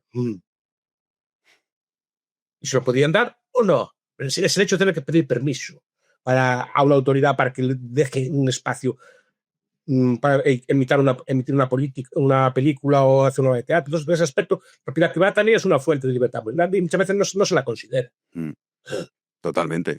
No se la considera. Pero esto de la libertad económica con la democracia, pues depende, ¿no? En el caso de España, o sea, esto no es hacer apología al franquismo ni nada, pero dices, ¿qué será más libre económicamente? ¿En la época de Franco a nivel impositivo, para que nos entendamos, o en la actualidad? Hombre, a mí dame los impuestos del franquismo. No, a nivel, sí, pero bueno, tenía otras... Sí, luego tenía otras trabas, las regulaciones, todas estas cuestiones, pero bueno... A veces la recupera. Por ejemplo, el control de alquiler es una política franquista. Yo lo recuerdo. Las alquileres de renta antigua, yo más viejo que usted. Entonces me acuerdo, yo canté en tiempo, es que quien legalizó los alquileres en España fue Boyer. Fueron los socialistas. Porque en tiempos de Franco había muchas regulaciones de precios, había muchas regulaciones de horarios y cosas por el estilo. Claro, la gente joven no se acuerda de la hoja del lunes y estas cosas así, ¿no? Pues, no. No. Los más viejos nos acordamos, todos los periódicos no salían no podían salir los lunes, entonces salía solo un periódico para toda España, que era la hoja del lunes. No, había prensa del movimiento. O sea, periódicos que eran directamente del Estado. Es decir, que periódicos del Estado, no. Sí, Hay sí, televisiones del Estado, pero es que antes sí, igual que solo estaban las del Estado. Sí, pero es que son televisiones pero que antes la prensa también era Estado. Y no pensemos que tampoco era un... Sí, no, claro, no estamos diciendo que esta era una cosa anarcocapitalista. No, vamos, para nada. A lo que prefiero es el tema impositivo, en el sentido de que quizá la democracia al final, o sea, el caso de España, tú coges y dices, oye, el Estado tiene que pagar cada mes 12 millones de pensionistas, 3 millones, más de 3 millones ya de funcionarios y 3 millones de desempleados. Van oscilando. Y tienes la otra mitad trabajando en el sector privado. ¿Qué incentivo tiene un gobernante democrático para acabar con eso? Pero son muy culturalistas, pues que, en el sentido de que es la población, no solo es el... Sí, sin duda, sin duda. Sí. Pero son las ideas que tiene la población. Sin duda. En otros tiempos, probablemente la población, viviendo una dictadura, tiene unas ideas de trabajo, etcétera, que no se tienen hoy. Y eso es lo que hace, a lo mejor hacía prosperar más al país. Porque el problema es cómo vienen esas ideas, es lo que me gustaría saber a mí, porque cómo llegan y triunfan y se expanden esas ideas, y por eso porque tienen éxito entre nuestra gente, porque en otros países no tienen estas ideas. ¿Qué es lo que, yo, por ejemplo, este libro de Toth, Manuel Toth, La derrota occidente, que se lo sacó este año, dice que lo echa, y cuidado con su señor que es agnóstico, no es creyente, es decir, de hecho, la falta de religión, dice él, si le buscan una excusa, dice busca la falta de religión. Ya no hay valores trascendentes, ¿vale? Pues discutir si es correcto o no es correcto lo que dice. Él, por ejemplo, da una explicación y va en esa línea. La religión, independientemente que se crea o no en ella, es un factor de cohesión social, es un factor que nos da valores pues de cómo deben ser las cosas y cómo hay que comportarse, etc. Nos lo dan de forma automática. Es una cosa que decía Hattie, ¿no? Si sigues estas pautas de forma automática, no tienes que andar a ensayarlo todo. Ya tiras para adelante, creas y construyes y haces cosas. Esa es la idea que dice Hayek. Y la religión nos da ciertas cosas como un piloto automático. Sabíamos que había que hacer más o menos en cada edad, cómo había que hacer. Al disolverse eso, queremos ensayarlo y probarlo todo. Estamos siempre ensayando, probando a ver si nos va mejor aquí o allá, vamos a probar esta cosa, no la otra, etc. Y al final, claro, volvemos a destruir, digamos, el proceso civilizatorio tan complejo que construimos. Es la tesis de Hayek, por ejemplo, ¿no? Entonces, lo que me preocupa, repito, no es eso, son las ideas que tienen. El problema es que las ideas que se venden en democracia son populares, todas estas cosas que estás diciendo, así, pero no es culpa de la democracia, es que esos valores están presentes en la población. Y lo estarían igual en otra forma de gobierno. Pero quizá el incentivo de un gobernante que no es democrático, en el sentido, por ejemplo, el sistema de pensiones. Vamos a poner un ejemplo, que además la gente se enfada mucho. Digo, no, si yo no tengo nada contra los pensionistas, mis padres son pensionistas. Sí. Pero simplemente, pues oye, han sido estafados de forma obligatoria, pero sí pobrecitos, pero esto es evidente que no, vamos, que es una estafa piramidal y encima está quebrado. Entonces dices, vale, ¿qué incentivo puede tener un tipo para mañana presentarse a las elecciones y decir, si me votan a mí, sí, que sepan ustedes que yo sí o sí, como esto es una estafa y hay que cambiar el sistema, voy a tener que recortar las pensiones actuales para las más altas, evidentemente. A la pobre señora que gana o que le dan 600 euros, pues no, pero las más altas porque tenemos que transicionar a un sistema mixto para acabar con un sistema de capitalización. Automáticamente ese hombre no tiene ninguna posibilidad de gobernar. No. Pero la pregunta es ¿por qué un gobernante? ¿Quién puso su sistema? ¿Quién lo puso? Ley de Seguridad Social del 66. Sí, no sé si esto viene de la época en la que la gente tampoco vivía tanto, claro. O sea, es que es un sistema, es que las pensiones como se plantean, tanto Bismarck como Franco, como Roosevelt, como los sistemas de general de reparto, un sistema, mucha gente a cotizar, poca a cobrar y por poco tiempo. Eso equivale a un impuesto. Es un impuesto bastante sustancioso, sí, y que implica, bueno, pues si es una tasa por ejemplo, de 8 trabajadores o 10 trabajadores a 1, pasamos a 2 y algo a 1, como estamos a día de hoy. Sí. ¿No? Porque cambió la mentalidad de las personas, ahora se tiene menos hijos o lo que sea, pero bueno, pero claro, pero si un sistema pensado para que siempre va a haber una base de jóvenes y relativamente pocos a cobrar y por poco tiempo, la supervivencia, cuando se pone el sistema, es de 5 años.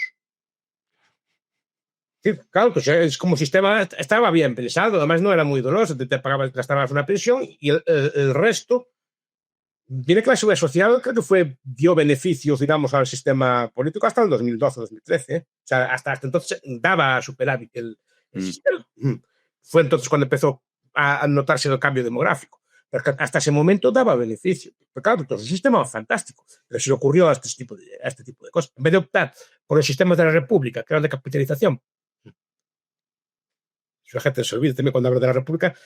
Cuando habla de la República, pues, y si se mitifica el franquismo, hay muchas veces que comparar lo que hacía la República, incluso los gobiernos de izquierdas, Sí.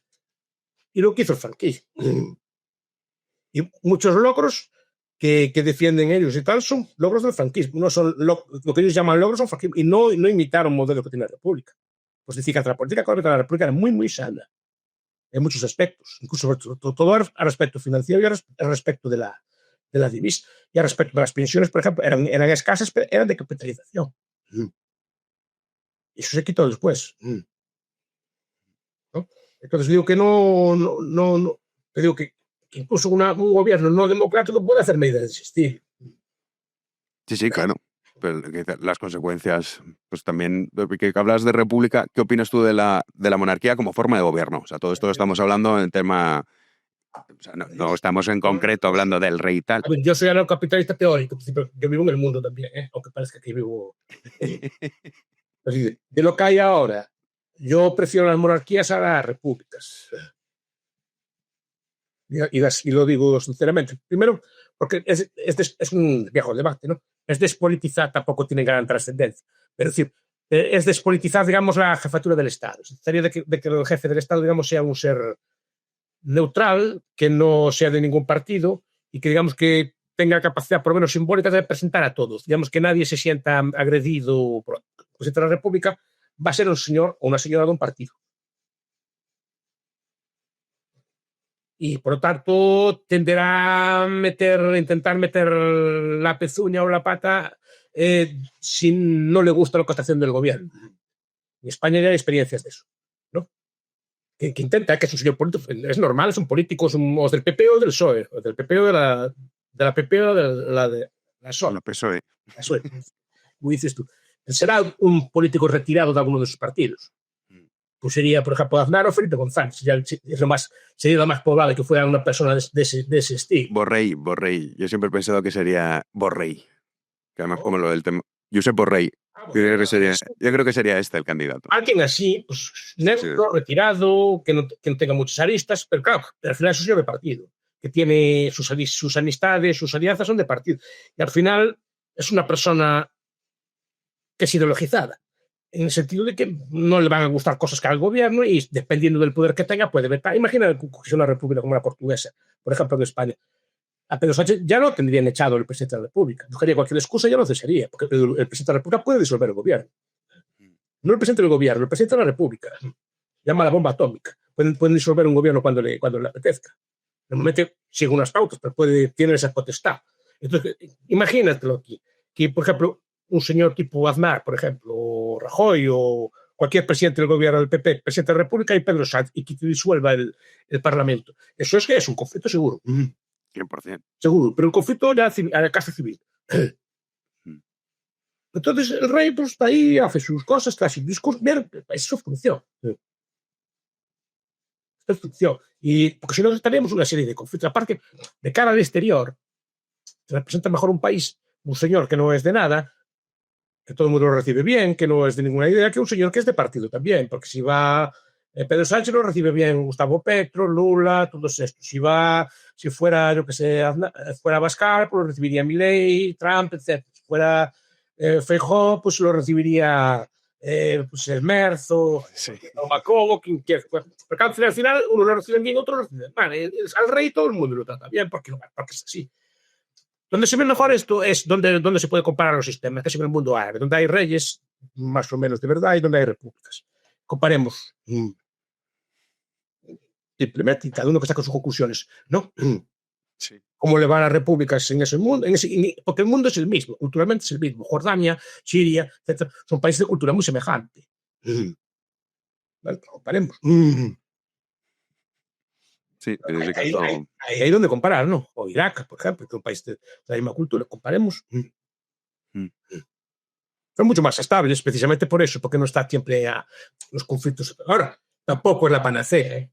No, sí, la forma de gobierno perfecta no existe. O sea, esto hay que dejarlo claro. O sea, para mí la clave es la que tú has dicho, ¿no? La moral del pueblo y las ideas que se consideran positivas o negativas. O sea, esto ya, la forma de gobierno, sí, bueno, algunas tienen pros y contras. A mí si me preguntas, prefiero la monárquica, pero no es que digas, ya está, no hay más problemas nunca más. No, esto es absurdo. Por Claro. ejemplo, Ataturk, cuando quiso modernizar Turquía, cogió el Código Civil de los suizos, el Código Mercantil, y lo puso en Turquía pensando que aquello iba a ser Suiza. No, No, no le salió. no le salió. O por mucho que pusieran las leyes suizas, no es así. Hay que imitar lo que hacen, no las leyes, lo que hacen en otros países.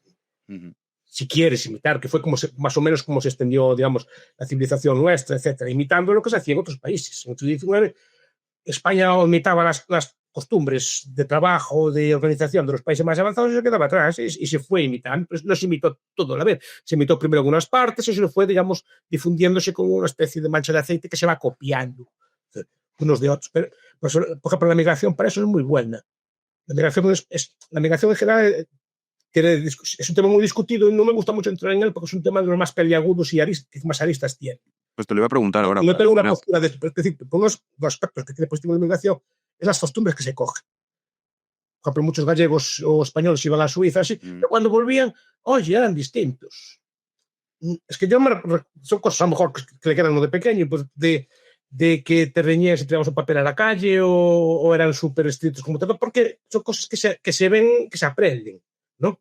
Y muchos de los inmigrantes que vienen aquí, cuando vuelven allá, traen cosas nuevas para allá también, ¿eh? Es falso que no adapten algunas cosas también. Por lo menos buena parte de ellos adaptan cosas y las llevan para allá. O sea, no, es una cosa que nosotros la vimos, yo la vi, por lo menos, como aquellos señores, digamos, suizos o alemanes que venían de vuelta, que traían como unas costumbres, digamos, más... y eso, cuidado, también penetraba aquí. Pero fue un proceso lento, no es automático. Esto que comentas, Miguel Ancho, que es lo que te quería comentar sobre la inmigración, el tema, a mí, desde mi punto de vista, lo que me llama la atención es muchas veces que se habla de cuestiones raciales. A mí me parece que la raza no tiene nada que ver. Si es una cuestión cultural. Es decir, es evidente que el ser humano, lo hablabas tú antes, ¿no? Todos somos hijos de nuestro tiempo. O sea, si nosotros estamos hablando de todo esto y teniendo esta conversación, porque hemos nacido en el contexto en el que hemos nacido. Si hubiésemos nacido en Jeddah, pues a lo mejor no estaríamos, o en Riyadh, pues no estaríamos hablando de esto. Estaríamos hablando de otras cosas. A ver, racismo estrictamente no es. Porque racialmente una persona del norte de África y un español muchas veces no se diferencia. Además, incluso los estudios que hay genéticamente son muy parecidos. O sea, no es distinto, ¿no? Tú coges un sirio, por ejemplo, y es muy parecido físicamente aquí. Entonces, ni siquiera se le conoce. Es una cuestión cultural. Es más, es una cuestión casi religiosa, podríamos decirlo así. Porque los inmigrantes, por ejemplo, de origen cristiano del norte de África tampoco tienen gran problema. Pero también los hay. No, o sea, no todo en el mundo, digamos, del norte de África o Oriente Medio son musulmanes. Pues, hay coptos en Egipto, hay muchas minorías cristianas en el Líbano, en Siria, etc. Es decir, normalmente no dan no es el problema con ellas. El problema es que el Islam es una cultura muy fuerte. Una cultura muy fuerte y se la toma muy en serio. ¿No? Y en cambio nosotros no. A la nuestra no lo tomamos en serio. Es un debate que es así. Un sacerdote amigo mío me contaba que veía una vez estaba en un bar y entró un marroquí que estaba vendiendo así alfombras o cosas y le querían invitar a los lugareños, toma una cerveza, toma jamón, y decía no. Y estaba solo, no. No. Mi cultura dice que no y no. Mira que le insistían en invitar. No. Y decía el sacerdote, eso es una cultura. No, buena o mala, lo que sea, podemos discutir todos los defectos o las virtudes que tenga, pero esto es una cultura. ¿Y nosotros qué plantamos enfrente? Carpe diem. Claro, os digo, lo que hacemos nosotros es un modelo, de verdad. ¿Tú piensas que ese señor, estos inmigrantes, si por van a Singapur, que tienen una cultura fuerte, etcétera, se comportarían igual que aquí? Bueno, de hecho, Singapur es un ejemplo muy bueno porque... Tienen algo enfrente. tienen su cultura y la defienden. Nosotros tenemos una cultura o tenemos un relativismo, ¿no? De hecho, Singapur es el ejemplo perfecto. Lee Kuan Yew en su momento creía que los musulmanes iban a generar un gran problema en la sociedad. Sí. De hecho, la presidenta de Singapur, musulmana. Sí. Y existe el barrio árabe, pero tú vas al barrio árabe de Singapur y es donde vas a tomar copas. O sea, y no miran a las mujeres de forma despectiva, no. Y tiene unas normas muy severas. Dices, oye, tú quieres vivir aquí muy bien, pero estas son nuestras normas. Y no hay problemas. Pues lo digo porque allí hay una cultura. Entonces, el que viene de fuera sabe que no le pasan. Ahora que quiero cambiar el menú escolar porque no me gusta. Digo, buena discusión como aquí en Galicia, porque protestaron algunos padres. Sí, en otros sitios ha pasado, es verdad. No quería comer cerdo y no sé qué. Bueno, no me explico. Porque saben que allí la gente defiende lo suyo. Y con esto no estoy criticando, pero no hace falta que haya una ley ni nada. Ya si ve que la gente de aquí se toma en serio lo suyo, ellos también respetan lo suyo y observando su cultura, saben que hay cosas que no pueden pedir. No, ahí está la cuestión. Nosotros tenemos una cultura semejante. En otros tiempos, sí. Hablamos de Occidente. Occidente nunca existió. Eso se llama cristiandad. Los países que se llaman occidentales son los países de cultura cristiana y coinciden bastante bien, si se fija.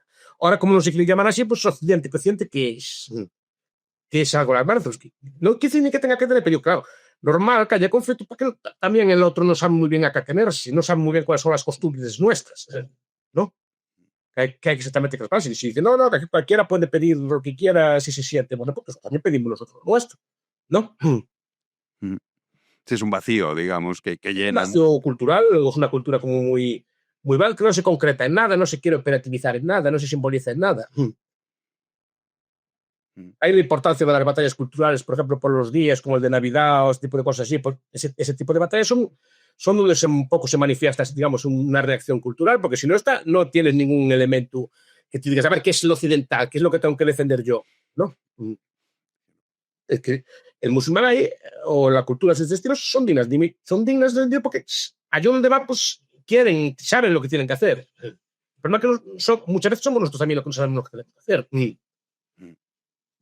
Y sin necesidad de enfrentamiento ninguno. Si ve que aquí la gente pues, respeta sus costumbres, respeta su tal, etcétera, pues ya ellos también respetan. Si ve que tú mismo estás burlando todo el día de la iglesia, estás burlando todo el día de la religión, estás burlando todo el día de tu cultura, pues dirá, pues si ellos mismos se burlan, ¿por qué no me voy a burlar de también?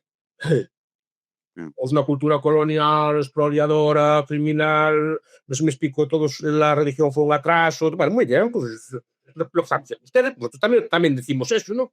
Pero la nuestra no. Sí. Pero que tiene lógica, ¿no? Sí, sin duda. Sí. Muchas veces todo esto que tú cuentas, o sea, lo ilógico, lo que no tendría sentido es que pase lo contrario. O sea, lo lógico es que pase esto. Pero dices eso, si actúas así, esperar otro resultado es de ser idiota. Porque sí, lo lógico sería esto. Para acabar, Milanso, ya te dejo. No me resisto a preguntarte por Pedro Sánchez, la PSOE. ¿Cómo estás viendo todo esto en el ámbito político? Hablabas antes de Junts, PNV, si lo dejan caer, si no lo dejan caer. ¿Cómo lo ves? Dejarlo caer, ¿qué es dejarlo caer? Cargárselo, vamos. Para que llegue. No lo puedes cargar. La única forma de cargarte lo que tienes. Una moción de censura, digamos. Y Feijóo presidente. Sí. Es que una moción de censura, no hay otra. Que los de ellos voten con Vox y el PP una moción. Es la única acción que hay. Si no, Pedro Sánchez puede aguantar hasta el 2027 sin problema ninguno. Es así de simple. Porque esto no es, no deja caer. ¿Y qué consiste dejarlo caer? Que no le votan las de ellos. Ya lleva mucho tiempo que no le votan. Si no tiene presupuesto, se le da igual, ¿eh? Está agrupado. Está ahí manteniéndose. Entonces, ¿cuál es el problema? O haces algo así, no es dejarlo caer. O es que no lo puedes. Sí, dejarlo caer. Yo a veces veo que no, es que escucho la prensa, es que Sánchez le da todo, no le dan nada a los catalanes. La semana pasada se burló de ellos. Estoy diciendo, en serio. Te voy a dar, no le da nada, no le dio nada. Aquella cosa de inmigración, ¿dónde están? Aquellos perdón de la deuda, ¿dónde está? Este cupo financiero no le va a dar nada, pero sí que dice que va a dar, parte lo adorna muy bien. Luego le voy a dar, voy a ceder. Pues, son humillaciones rituales que se llaman en sociología. Tú no ves al Papa el día en Semana Santa como le lava los pies a los pobres. Cómo se humilla el Papa, Dios, así como, no sé si me explico, ¿no? Sí. Es una humillación ritual. Entonces, parte del rito. Pues el valiente de los catalanes, y mí, ahí te voy a dar, cuánto mandáis, tal. Al final está como antes, va para su palacio y el otro está allí después. ¿Qué decir? No. Sí, sí, sí. No, claro, si tú coges, eres Puigdemont, y esto es que en el programa lo hemos dicho muchas veces, dices, a ver, ¿yo qué he ganado? Con esto de, mira todo lo que me ha dado. Yo sigo en Bruselas y voy a seguir en Bruselas, porque ni ley de amnistía, por mucho que la Constitución, lo que tú quieras. La Generalitat de Cataluña para el PSOE. PSC, vamos. Sí. Barcelona, también. Dice, no, pero ahora, mira, hemos conseguido esto. El independentismo está en mínimos históricos. Es la primera vez que es mayoría españolista en el Parlamento catalán. Es lo que considero. Dices, bueno, el PSC está ahí en según el día, ¿no? Pero Este es el partido más español de todos. Y mira lo que eligieron. Un partido que le coge el presidente, el señor Iceta, lo mandan a Madrid, después lo destituyen y les ponen otro presidente. Es un partido mucha independencia no tiene, ¿eh? Mucha fuerza no tiene. Yo no creo que el PP de Feijóo se atreviera a hacer algo semejante, por ejemplo, en Galicia. De quitarle al presidente, echarlo fuera y poner a quien le da la gana a él. Digo mucha fuerza, lo que pasa es que otra vez más, parece ahora los catalanes como los catalanes. A ver, ahí está la astucia de Sánchez. El problema es que ahora ellos no pueden hacer otra cosa que votarlo a él. sí, claro. No les queda otra opción. Entonces, al final son pesos de su discurso y ahí los tienes, pero eso sí, se humillará muchísimo, les dará muchísimas cosas. Y el catalán en Europa, pero no es que promete cosas que no puede dar. Es como yo Sí, le prometo, no te voy a regalar la catedral de Santiago si me haces tal cosa, ¿no? Si me ayudas en tal cosa. Sí, pero basta, la catedral de Santiago no es tuya, no la puedes dar. Te la prometo yo, catalán. Pero pues, le está prometiendo a los catalanes cosas que no le puede dar. Como eso de Europa, el catalán, que no se lo puede dar. Sí, que no dependen de él. Y muchas otras cosas. Y después también estas cosas fiscales, allí no se las puede dar. No tiene mayorías, ni tiene fuerza, ni ningún gobierno del mundo cede el dinero así como así. Ningún gobierno del mundo. Yo me llevo años estudiando el teoría del Estado. Yo empecé de profesor de 30 años dando nomenclaturas de teoría del Estado. Es un tema que me gusta mucho. Ningún gobierno de la Tierra, salvo que se vea muy necesitado, de verdad, cede la soberanía financiera, salvo que no le quede más remedio por algún tipo de cosas, pero no la cede de buena gana, no hay que freestyle, no quiere darnos, intentará decir que sí, no te lo da después. ¿Qué pasa? Claro, lo que ve el de padre es decir que va a darle todo y así, ¿no?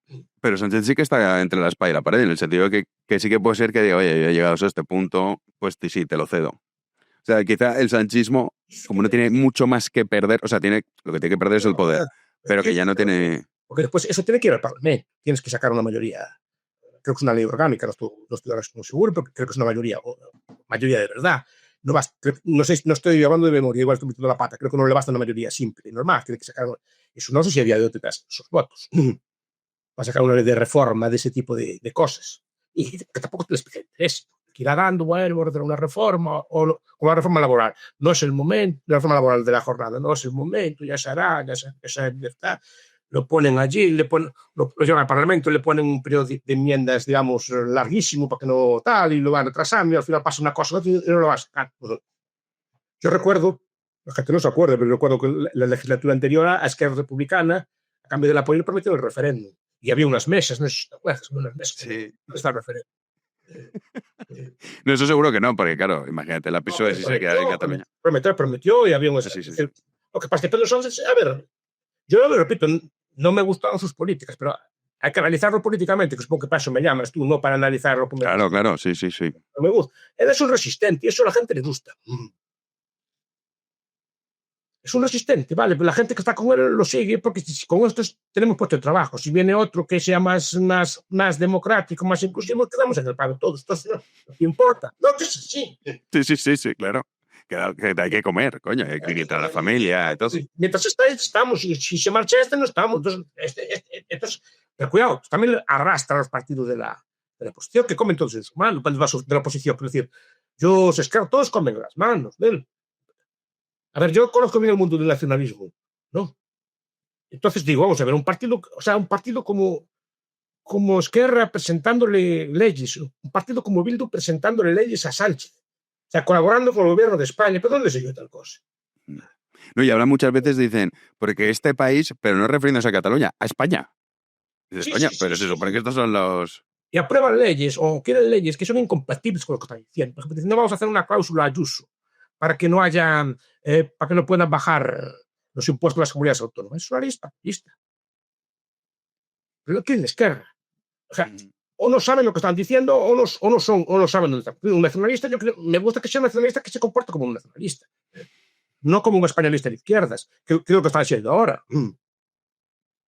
No, que el nacionalista, vale, pues te podrá gustar o no, pero el IRA, por ejemplo, el Sinn Féin, y sigue siéndolo, el Sinn Féin se niega a ir a votar al Parlamento británico.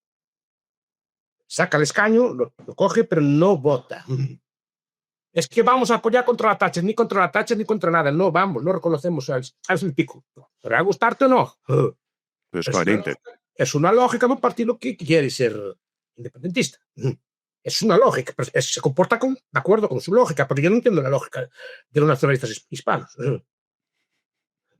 Presentándole leyes, que yo digo no puede ser. Claro, sí, con todo el respeto, otra cosa que se comporten civilizadamente, que no que siga la Constitución, otra cosa que tengan que aprobar las leyes al gobierno. No. Pero bueno, es el mundo, es el país que tenemos. Es como un manicomio al aire libre. Un pincel regionalista, como digo yo, pero no son partidos que entiendan de qué va esto. Bueno, o quizás sí que lo entienden, es un negocio, en el sentido de que muchas veces, pues, no, el PSOE, el partido del Estado español opresor, que luego estás ahí de coleguita, lo sostienes, lo mantienes, el caso de Puigdemont. Claro, quizá también eso tiene mucho que ver su comportamiento con cómo ha bajado el apoyo al independentismo en Cataluña. Y dice, ya ve, la gente es tonta, pero hasta cierto punto, me refiero, hombre, me estás contando esta milonga y me dices que el Estado opresor, pero luego Sánchez, si va a caer, usted lo ayuda todos los días. Pues, el que españoliza Cataluña es Pedro Sánchez. Sí, en eso, fuera coñas. No, es eso. En serio. Porque al final, los desmontó los nacionalismos.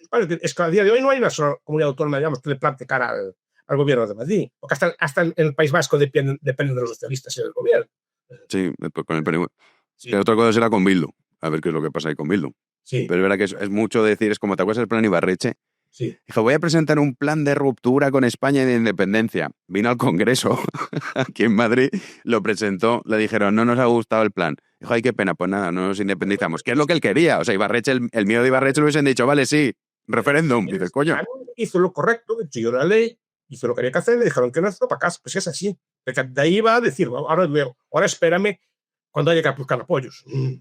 Ellos juegan políticamente. Sí, el chantaje. A poco le ven, no es chantaje. A ver, cuando tenemos estas cosas, chantaje, digamos, a ver, con que los del PP apoyen las leyes de Sánchez, ya está. No necesita apoyo ninguno de fuera. Sí. Porque ellos dirán, mira, los partidos españoles entre ellos no se ponen de acuerdo, eso no es culpa nuestra. No es culpa nuestra. Si los partidos españoles no se ponen de acuerdo, es problema de ellos. Si nos llaman por nosotros, vale, por otro le cobramos el servicio, como es normal. O como con chantajes, que le voten el PP o los votos de Vox bastan también. Sí, también saldría. Con que le apoyen las leyes Vox o el PP, ya salen todas las leyes de Sánchez adelante sin necesidad de nacionalista ninguno. Pero si ellos insisten en estar peleados, nosotros qué culpa tenemos. Vienen a llamarnos, es normal, tiene una lógica y suben el precio, claro, normal. Se aplica la ley de mercado, ¿no? Es una lógica política, yo no veo lógica de violencia ninguna ni cosas por el estilo, y lo que están pidiendo que hagan política y les están haciendo. Entonces no me oyó el problema con esto. Quizá que ahora con Sánchez, que sí que está muy en la cuerda floja, ahí a lo mejor sí que podemos ver cambios sustanciales, o tampoco. Lleva la cuerda floja. Este señor entró en el 2017. 7 años ya. 7 años con 90 escaños. Sí. Luego pasó los 100. Con 90 escaños. Y ahí lo tienes. Cuidado y no lo des por perdido. ¿Tú crees que puede sobrevivir? Que llega 2027 y luego reeditamos este tipo de colección. Es que en la política también cometen fallos los tuyos. No, claro. No solo juegas que el otro está perdido, puedes cometer fallos tú también. Ahí está. Por eso él quiere seguir. Porque cuanto más se incrementa en el tiempo, bueno, puede desgastarse más, pero también puede desgastarse el otro. Sí, la probabilidad de que el otro cometa un error garrafal es peor. Claro. Pues la estrategia de para nada es irracional. No. No, yo no lo creo. O sea, yo es verdad, confieso que yo quiero que siga. Pero no por esto, sino también porque quiero saber toda la verdad de esta mafia. Porque, claro, esto... Tú que te dedicas a los medios, hay una cosa que me sorprende. Es decir, mientras están en poder, pasan cosas. Pero en cuanto marchan el poder, dejan de aparecer escándalos. Sí. la democracia que nos hemos dado. Entonces, claro, hubiera Pedro Sánchez caído en su momento, por ejemplo, con una acusación a su hermano o a su esposa, no sabríamos ni lo de Cerdán, ni sabríamos de Ábalos, no sabríamos un montón de cosas. Mira, por ejemplo, Zapatero, Pepiño Blanco, José Bono, no estaríamos hablando de esto. no sabríamos todas estas cosas. Pues si son un delito, ¿no? Ya no. Sí, esto ya lo dirá la justicia, nosotros no. Nosotros. Ahí está. Entonces, no sabríamos todas estas andanzas de cómo funciona el Estado español por dentro, ¿no? Entonces, esa cosa a mí me gusta. Aparte que es un gobierno atado, pues no hace leche. Entonces, pero está muy bien. Puede parecer una broma, pero si España va relativamente bien económicamente, es precisamente porque no hay gobierno. Y hay una especie, a menos no es una ley económica ni científica, pero te fijas los periodos de interregno, que no hay gobierno. En España unos cuantos. O, por ejemplo, en Bélgica. En Bélgica fue un éxito rotundo. En España también. Cuando no hay gobierno. Sí, con Rajoy, que estuvimos bloqueados 2 años. Son años de crecimiento muy grande. Y estos años, precisamente, porque no hacen leyes. A veces casi le temo más a los nuestros. Yo soy de derecha. Le temo más a los nuestros que a los otros. En el sentido de que puestos a hacer leyes, además te dejan sin argumentos, te dejan colgado. Y sí, cuando llegó Rajoy. ¿No? Cuando llegó Rajoy, una vez va a bajar los impuestos, prometí allí, lo primero que hizo fue subirlos. Salvajemente. ¿No? Sí. Pero claro, uno ya está escarmentado. A ver, con el respeto me fío más. No creo que suba tanto los impuestos. Tu experiencia en Galicia es que no subió mucho los impuestos. Nunca lo subió, de hecho. Bueno, de hecho, en Galicia, esto hay que decirlo, hay comunidades autónomas pocas con superávit y Feijóo en Galicia lo consiguió en numerosas ocasiones. Nunca pedimos prestado, digamos, al fondo este autonómico. Siempre pudo financiarse de una FLAC. Sí, como Madrid y alguna otra más, pero siempre pudieron ir al mercado libre, no necesitaban, digamos, de aval. En fin, lo contaremos, Miguel Ancho, que por cierto, todo esto, análisis, los tendremos con Miguel Ancho Basto en Big One Plus a partir de septiembre. Nuestro gran fichaje, Miguel Ancho. Esperemos que sea buen fichaje. Que sí, hombre, que ya verás que va a quedar fenomenal. Va a ser un éxito rotundo. Y ya vas a ver cómo en los comentarios muchos dicen, no me lo puedo creer. No estaba suscrito, ahora sí que me suscribo a Big One Plus. Que tendremos un vídeo a la semana, un vídeo corto tuyo, de lo que a ti te dé la gana. Sí. Además, de verdad. De lo que tú quieras, como tú quieras. Total libertad. No tengo confianza en mí, pero bueno, a ver. Que no, que va a ser extraordinario. No, de verdad te agradezco públicamente, y en privado lo he hecho, que hayas aceptado unirte, y de verdad es que nos hace muchísima ilusión empezar contigo en septiembre con ese vídeo semanal. A mí me hace gracia que me inviten a estos que escucho yo normalmente. Me hace gracia que me lleven a mí. No, es que además, hay que decirlo, o sea, en persona no nos hemos visto nunca. Tenemos muchos amigos en común, Sí. eso sí, pero en persona no. Así que nada, tengo que ir a Galicia, dejarme en menos los países de África y de Asia y tal, y quedarme por aquí. Sí, bueno, y estarías bien a gusto, seguramente. Sí, no, Galicia, yo siempre digo ahí, y esto no es porque esté aquí contigo delante, que me parece la mejor región de España, con diferencia. Bueno, no sé, pero yo paso patriotismo. Hombre, yo estoy contento en ello, porque hay zonas muy buenas en todo el país. Hay gente excelente en todo el país. Sí, eso sí, pero Galicia, hombre, coméis fenomenal. Sí. Luego yo no soy muy de calor. El clima, ¿no? Yo es lo que más me gusta de aquí. Sí. Otras cosas, ¿no? Pero sobre todo el clima, que es muy llevado. Ahora está lloviendo, por ejemplo, es una maravilla. Ay, qué maravilla. Aquí no. A mí no es una persona que yo vive en el calor, pero bueno, es que a la persona le gusta mucho el calor y entonces tiene derecho. Tienen derecho a vivir. Pues nada, Miguel Ancho, 1.000 millones de gracias. Muy agradable este ratito. Y te esperamos en Big One Plus a partir de septiembre. Perfecto. Pues un abrazo y hasta la próxima. Fuerte abrazo. Gracias por todo.